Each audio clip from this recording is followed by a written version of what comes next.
रोमको एउटा फुल न प्यारिसको एउटा कामा।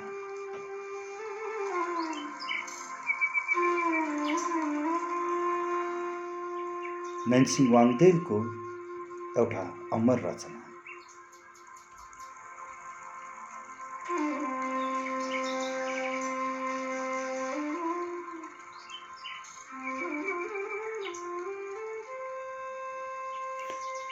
रोमको पर्खाल हेर्दा हेर्दै आधा दिन त्यसै बित्छ। घाम चर्को छ, मलाई असाध्य प्यास लाग्छ। रोमको घामले मेरो घाँटी सुकेको छ, मेरा दुवै ओठ सुकेका छन्। च्यापेलभित्र पसेपछि बल्ल केही क्षण शीतल हुन्छ। माइकल एन्जेलोको लास्ट जजमेन्टतिर देखाउँदै लिजाले च्यापेलमाथिको बुर्जातर्फ टाउको उठाउँछ। मलाई अझै प्यास लागिरहेकै छ। लिजाको सेतो बान्की परेको लामो घिच्रो, उसका सुन्दर गुलाफी ओठ, कालो केस, सुडोल पाखुरा, पुष्ट छाती। माइकल एन्जेलोको फ्रेस्कोलाई हेर्न बिर्सेर ईश्वरले सृष्टि गरेको एउटी जिउँदो कलात्मक नारीको सौन्दर्यमा गएर मेरा आँखा अनायास टाँसिन्छन्। लिजाले मुन्टो तन्काई उँभोतिर हेरेर लास्ट जजमेन्टको बयान गर्छे। नजाने के फतफताउँछे। मानौ मलाई कलाको इतिहासै थाहा छैन। मानौ मैले माइकल एन्जेलोको नाउँ नै सुनेको छैन। मानौ म एउटा अनाडी हुँ। मानौ सिसिलीबाट आएको म एउटा देहाती हुँ। मलाई एकहोरो लिजातिर हेरिरहन मन लाग्छ। च्यापेलभित्र पसेपछि लिजाको सौन्दर्य एकदम मुखरित भएको देख्दछु। उसका आँखा, नाक, ओठ हेर्दै र्याफेल र टिसियनले देखेको तस्बिरसँग बराबर तुलना गरिरहन्छु। मेरा आँखा लिजाको अनुहारमा टाँसिरहेका हुन्छन्। उसले सायद थाहा पाउँछे अनि अलि लाज माने जस्तो गरी पछाडि हट्छे। एउटा हलुको मुस्कान, एउटा सङ्कोचको मुस्कान उसको ओठबाट छुच्चिन्छ। लिजा अनायास मुस्कुराउँछे। हाम्रा आँखा चार हुन्छन्। मलाई झलाक्छ भिनसको मूर्तिको सम्झना हुन्छ। टिसियन होइन, र्याफेलको मेडोनाको मलाई सम्झना हुन्छ। यस्तै नारीको सौन्दर्यलाई त कलाकारले सधैँको निम्ति लेखेर क्यानभासमा छोड्नुपर्ने। आज र्याफेल र टिसियन बाँचेका भए उनीहरूले लिजाको तस्बिर नलेखी छाड्दैनथे। लिजा अर्को जियोकोन्डा, अर्को मोनालिजा भएर संसारमा अमर हुने थिए। लियोनार्दो दा भिन्चीको हातबाट उसको तस्बिर लेखिने थियो। एउटा अमर कलाको सिर्जना हुने थियो। मेरो मनमा अनायास यस्तै कुराहरू आइरहन्छन्। 24-25 वर्ष पुगेकी लिजा, उसका सुन्दर ओठ, मिलेका दाँत, घुमेको लामो केस, हिस्सी परेको अनुहार र कसिएको जिउ। उसको हिँडाइमा यौवनको फुर्ती छ, लहर छ, मानौ ऊ हावामा त्यसै बग्छे। आजकलको घुँडामाथि पुग्ने ड्रेस लाएकी छ। उसका सुडोल पिरौलाले रोन्देको मूर्तिभन्दा लासिजको मूर्तिको सम्झना गराउँछन्। दिनभरिको हिँडाइले मलाई थकाइ लाग्दै जान्छ। हिँड्दै कहिलेकाहीँ म उसको पछाडि पर्छु। थाक्नु हो? पछिल्तिर कुलुक्क हेरेर मुस्कुराउँदै सोध्छु। म पनि मुस्कुराउँछु। हामी बाहिर निस्किसकेका हुन्छौँ। हामी एउटा सुन्दर पार्कबाट गइरहेका हुन्छौँ। एउटा रातो गुलाबको फुलमा मेरो आँखा पुग्छन्। त्यहाँ म लिजाको पोर्ट्रेट देख्छु। त्यहाँ लिजालाई देख्छु। त्यस फुलमा लिजा हाँसिरहेकी हुन्छ। एउटा मामुली रेस्टुराँ, बाहिरपट्टि कुर्सी र टेबलहरू छन्। त्यहाँ दुवैजना थकाइ मार्न बस्छौँ। पेप्सी कोला खान्छौँ। त्यहाँको वातावरण रमाइलो छ।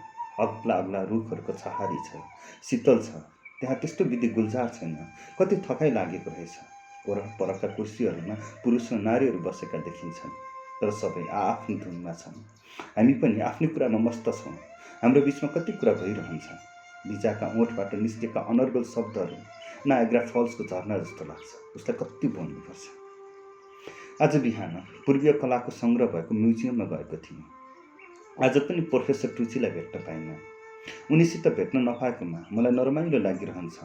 तर लिजा भन्छे, भोलि त जसरी पनि प्रोफेसर टुचीसँग तपाईँको भेट हुन्छ। अनि ऊ मुस्कुराउँछिन्। रोमसम्म आएर पनि प्रोफेसर टुचीलाई नभेटी जानु त? म पनि मुस्कुराउँछु। तर मेरो मनमा शङ्काहरू आउन थाल्छन्। बुढाले भेट्न नचाहेका हुन् कि त? घरमै छैनन् भन्ने बहाना गरेका हुन् कि त? उनीसित भएका कहिले मौलिक कलाका वस्तुहरू देखाउन गाह्रो मानेका हुन् कि त? जे भए पनि म मनमा नै भन्दछु, तिब्बत र नेपालको इतिहासबारे यदि कुनै बाहिरियालाई ज्ञान छ भने टुचीलाई नै छ। कति पटक उनी नेपाल आए, कति पटक तिब्बत गए। उस बेला नेपाल र तिब्बतबाट पुराना कलाका वस्तुहरू ल्याउनमा कसैले त्यस्तो छेकथुन गर्दैनथे।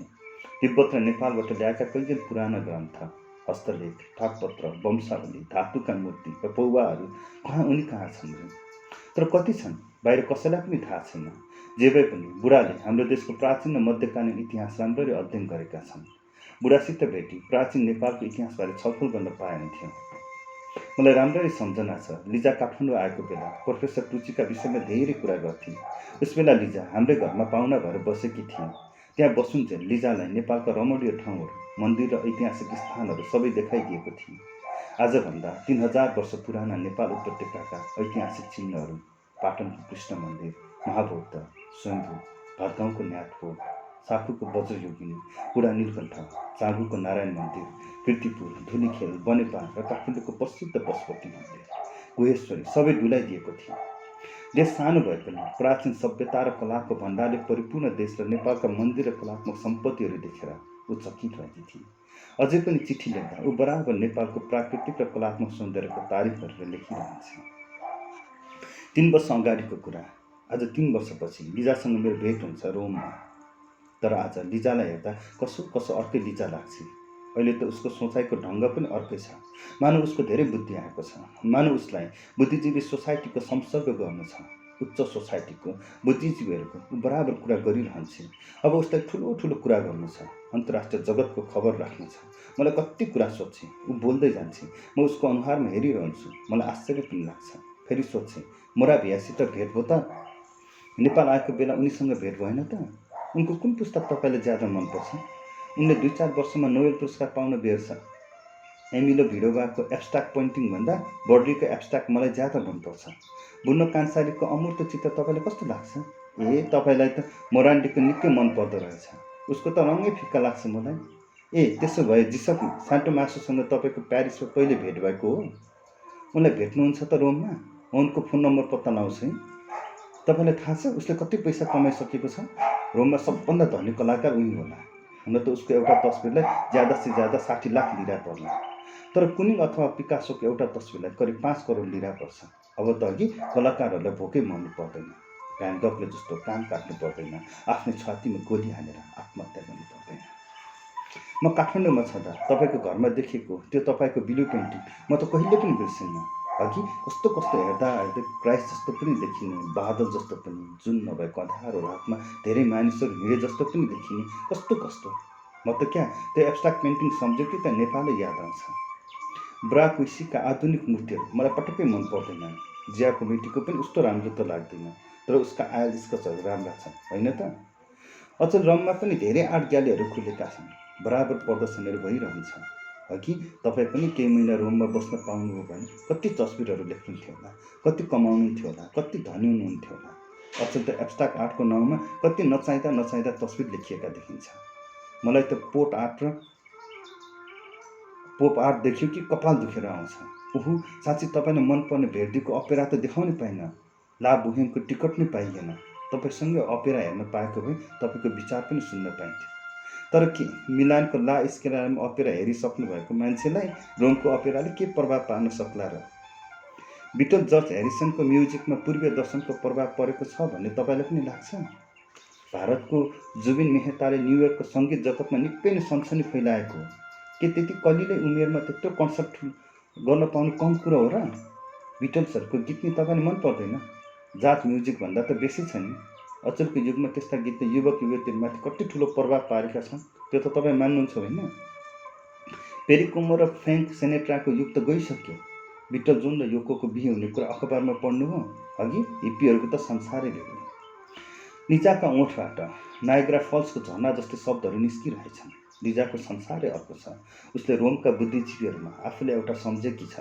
उसको विचार, उसको कल्पना, उसको रुचि, उसको क्षेत्र अब रोमको पर्खालभन्दा बाहिर छ। उसले रोम र इटालीलाई मात्र संसार सम्झेकी छैन। लिजा आजको युगको एउटा चिनो, रोमको एउटा नमुना, आधुनिक समाजको एक अङ्ग। रोमन साम्राज्य पतन भएको झन्डै 1600-1700 वर्षपछि जन्मेकी लिजा रोमको एउटा फुल, एउटा आकर्षण। म लिजालाई हेर्छु, लिजाको अनुहारमा आधुनिक रोम देख्छु। तर आजको यो रोम, प्राचीन र नवीन रोम, कुनै बेला यस्तो थियो जब आफ्नो साम्राज्य फैलाएर यस नगरले विश्वमा रोमन सभ्यता र शक्तिको ज्वलन्त परिचय दिएको थियो। यस रोम नगरमुनि प्राचीन सभ्यताका चिन्हहरू अझै पनि छिपिएर रहेकै छन्। रोमुलस रेमसले छाडेर गएका कैयन प्राचीन सभ्यताका नमुना अझै पनि छन्। पहिले 7 तले डाँडामाथि प्राचीन रोमको जग बसेको थियो, तर अहिले टाइबर नदीकै पूर्वपट्टि यो विशाल रोम नगर उभिएको देखिन्छ। सिस्टाइन छ्यापल, पान्थियन अथवा कोलोसियम आदि प्राचीन रोमको छातीमा जडेका बहुमूल्य युग जस्ता देखिन्छन्। काम्पी डोगलियोको सिरी उक्लँदा माइकल एन्जेलोको सम्झना हुन्छ। रोमको पर्खाल, रोमको पियाजा डेल पापोला, रोमको सुन्दर पियाजा नोभाना, चौरा विशाल फुकेका चोक। मलाई त रोमको अनुहारै बेग्लै लाग्छ। यस नगरको नाउँ लिने बित्तिकै मनमा रोमान्टिक भावनाले सुरेली खेल्दछ। यसले प्राचीन रोमन साम्राज्यको कति सम्झना गराउँछ। तर समयको प्रवाहमा बग्दै यो प्राचीन नगर आज 20औं शताब्दीको ढोकाबीचमा आइपुगेको छ। प्राचीन रोमलाई हेर्दा यसले छाडेर गएका कैयन वर्षहरू, कैयन दिनहरू, कैयन घटनाहरू समयको हिँडाइमा बालुवाको कण जस्तो लाग्दछ। म आफैलाई पनि त्यस बालुवाको एउटा सानो कण जस्तो लाग्छ। अनन्त समय र इतिहासको त्यस विशाल छातीमा यो एउटा बालुवाको सानो कण पनि तासिएको छ। तर भोलि बेपत्ता हुन्छ त्यो, जब समयको हुरीले हजारौं म जस्ता कणलाई उडाएर कता कता पुर्याउँछ। मलाई भोलि दिउँसो रोम छोड्नु छ। आज म लिजासँग कुरा गरिरहेको छु। म उसको मुखमा हेरिरहन्छु, ऊ बोलिरहन्छे, अनेक कुरा सोधिरहन्छे। मलाई फेरि प्यास लाग्छ, पेप्सीकोला मगाएर पिउँछु। घाम अस्ताइसकेको हुन्छ अब, थकाइ मारिसकेका हुन्छ। त्यही पनि लिजाले बोल्नै पर्छ, खुब कुरा गर्नुपर्छ। ऊ बोलिरहन्छे, म सुनिरहन्छु, भन्छे। रोममा हाम्रो फेरि भेट होला भनेर त मैले चिताएकी थिइनँ। तपाईँले भेटेर कति आनन्द लाग्यो। काठमाडौँमा आउँदा तपाईँले आफ्नो घरमा गर्नुभएको आतिथ्य सत्कार कहिले पनि बिर्सिनँ। खै, मैले त तपाईँको अलिकति पनि सत्कार पनि गर्न सकिनँ। मलाई त लाज लागेर आउँछ। जे भए पनि तपाईँ त भाग्यमानी हुनुहुँदो रहेछ। अमेरिका जान पाउँदै हुनुहुन्छ। उहाँ गएर आफ्नो देशको कला र संस्कृतिको इतिहास पढाउन पाउँदै हुनुहुन्छ। म उसको कुरा पनि सुन्दै जान्छु। मनमनमा यस्तो कल्पना पनि गर्दै जान्छु, माइकल एन्जेलो र डोनेटेलो कति पटक त्यो चौडा सडकबाट हिँडे होलान्। र्याफेल, जर्जियन र लियोनार्दो दा भिन्ची कति पटक त्यस पियाजामा नाभोनामा उभिएर त्यस बेलाको रोमको वैभव हेऱ्यो होला। साँझ झमक्क पर्छ, तर रोमको सौन्दर्यलाई रातिको बत्तीले चौगुना बढाइदिन्छ। हामी उठेर जान लाग्छौँ। मधुर स्वरमा लिजा भन्छे, आज चाहिँ तपाईँ मेरो पाहुना हुनुहोस् है, तपाईँलाई मनपर्ने एक ठाउँमा लैजान्छु है। रोमको एउटा रेस्टुराँ, विचित्रको वातावरण छ। अँध्यारो अँध्यारो छ भित्र, अजिबको म्युजिक बजिरहेको छ भित्र। रोमका सुन्दर सुन्दर नारीहरूको अनुहार देखिन्छ त्यहाँ। चारैतिर मेरा आँखा पुग्छन्, कतै खाली ठाउँ देखिँदैन। रोमका नारीहरूमा एउटा अनौठो आकर्षण छ, मानव तिनका आँखामा जादु छ। राता राता टेबल बाहिर मोमबत्ती, कुरा गरिरहेका छन्, खाइरहेका छन्, पिइरहेका छन्। रोमको एउटा अनौठो रेस्टुराँ। एउटा कुनामा बल्ल ठाउँ पाउँछ। लिजा कुनापट्टि गएर बस्छ। लिजा अब उस्तो बोल्दैन, मानव त्यहाँको वातावरण देखेर ऊ एकदम सचेत भएकी छ। ऊ मुन्टु उठाएर चारैतिर हेर्छ। उसको मौनतामा अब मलाई अप्ठ्यारो लाग्न थाल्छ। उसको आँखामा जिज्ञासा झल्किन्छ। मलाई यस ठाउँमा ल्याएकोमा उसलाई सन्तोष र खुसी लागेको छ भन्ने म उसको आँखामा देख्छु। ऊ मेरो कानको नजिक आफ्नो ओठ पुर्याएर भन्छे, तपाईँहरू जस्ता कलाकार आउने ठाउँ हो यो। यहाँ रोमका कति मूर्तिकार र चित्रकारहरू होला, तर मैले चिनेको आज एकजना पनि छैन। यो ठाउँको वातावरण रमाइलो छैन त? तपाईँले यो ठाउँ मन परेन त? मलाई त लाग्छ यसको आफ्नै वातावरण छ। रोमका बुद्धिजीवी र कलाकारहरू यहाँ बराबर आउने गर्छन्। ऊ क्या त्यो परको कुनामा बसेर कुरा गर्ने स्वास्नी मान्छे सोफिया लोरेनकी साथी हो। सायद मोरा भिया पनि अहिले यहाँ टुप्लुक्क आउन बेर छैन। उनी आयो भने मलाई परिचय गराइदिन नबिर्सनु होला है। उसलाई कति पटक टेलिभिजनमा देखेकी छु, उनका कति पुस्तक पढेकी छु, तर साक्षात भेट चाहिँ भएको छैन। खानामा घन्टौँ बित्छ, मानव कसैलाई हतार छैन। अब सोलो वाल्स र फकस्टरको म्युजिक सुनिन्छ। त्यस धुनमा एउटा रोमान्टिक वातावरण सिर्जना हुन्छ। अगाडि अँध्यारो खाली ठाउँमा ब्यान्डको अगाडि सोलो वाल्स गर्नेहरू छन्।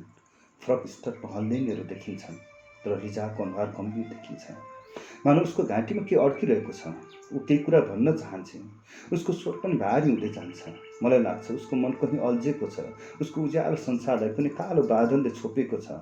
उसका सुन्दर पाखुरा, सुन्दर हत्केला, सुन्दर औँलाहरू टेबलमा छरिएका छन्। उसको देब्रे हातको औँलामा एउटा पहेँलो टोपास देखिन्छ। त्यो औँठीलाई ऊ हेर्छे, खेलाउँछे। मेरो आँखा पनि अनायास त्यस औँठीमा पर्छन्। उसले मेरो मुखमा पुलुक्क हेर्छे अनि देब्रे हात ट्याप्पै समाएर के उत्तेजित भएर भन्छे, तपाईँलाई सम्झना छ यो टोपासको? काठमाडौँमा छँदा तपाईँले दिनुभएको चिनो, यो औँठी, यो अमूल्य सोभेनियर। अब त पुरा विश्वास छ यो औँठीमा। म केही पनि बुझ्दिनँ। म एकछिन जिल्ला पर्छु। मलाई थाहा छ काठमाडौँ छोड्ने बेलामा नेपालको एउटा चिडो भनेर टोपासको औँठी उसलाई दिएको थियो। त्यति उसले त्यो औँठी अहिले पनि त लगाइरहेकी छ। सायद लिजाले मेरो आँखामा जिज्ञासा देखेर होला आफूले भन्न खोजेको कुरा अब सजिलोसँग भन्न खोजे। तपाईँलाई सम्झना छैन त? तपाईँ कति चाँडै बिर्सेको थियो? यो औँठी लाएमा यसले विपद र दुर्घटनाबाट बचाउँछ भन्नुभएको होइन त? हेर्नुहोस्, मैले त सम्झिराखेकी छु। यो औँठी लाएदेखि मलाई कुनै दुर्घटनामा पर्नु परेको छैन। तर पोहोर साल मात्र कि एन्टियोनो दुर्घटनामा परि झन्डै मरेको। ऊ मरेको भए म पनि हाम फालेर मर्ने थिएँ। त्यस दिन मौसम कस्तो खराब थियो। प्लेन ओराल्न लाग्दा घरको धुरीमा टक्कर लागेर झन्डै प्लेन क्रास भएको। प्लेन तल ओर्लिसकेको, तर कसो एन्टिनियोले 8-10 हातमाथिबाट नलगेको भए सब चकनाचुर हुन्थ्यो। ऊ आफू पनि बाँच्यो। एन्टिनियोले अरू यात्रीलाई पनि बचायो। त्यो घटना सम्झ्यो कि त मेरो आँगै जिरिङ्ग हुन्छ। तर यो टोपासले दुर्घटना बचाएको भन्ने मलाई विश्वास छ। तपाईँलाई यो सुनेर खुसी लाग्ला। एन्टिनियो र मेरो अब 28 दिनपछि बिहे हुँदैछ। लिजाको कसिएको अनुहार खुकिलो हुँदै जान्छ। उसको मुहारे त्यति भनेर उज्यालो हुन्छ। मानव मनको गह्रौँ भारी उसले बिसाउन पाएकी छ। उसका आँखामा म हेरिरहेको छु। मलाई लाग्छ अहिले उसलाई आफ्नो प्यारो एन्टिनियोको कति झलझली सम्झना भइरहेको होला। ऊ दिलो ज्यान दिएर त्यस युवकलाई प्रेम गर्छे। आफ्नो प्रेममा अडेर ऊ बस्छे। आफ्नो प्रेमीको निम्ति सब उत्सर्ग गर्छे। आफूलाई ऊ बिर्सन्छे। आफ्नो प्रेमीलाई सबै दिएर ऊ आफूलाई रित्ताउँछे। उसको त्याग र प्रेम देखेर म मन जस्तो पग्लन्छु। लिजाप्रति किन मेरो मनमा ठुलो सहानुभूति र श्रद्धा जागेर आउँछ। संसारमा यस्तो नारीलाई देख्दा मेरो मन श्रद्धाले निउदिन्छ। लिजाको टेबलमाथि फैलिएको हात स्नेहले दबाउँछु। मेरो मुखबाट अनायास शब्दहरू निस्कन्छन्। हेर लिजा, तिमीले मलाई खुसीको कुरा सुनाएर मेरो ठुलो सत्कार गर्यो। तिमी सधैँ सुखी रहनेछौ। तिम्रो यौवन, तिम्रो रूप, तिम्रो त्याग, एन्टिनियो प्रतिको तिम्रो प्रेम देख्दा तिमीप्रति मेरो मनमा ठुलो श्रद्धा जागेर आउँछ। साँचो प्रेम भनेको त्यस्तो हुनुपर्छ।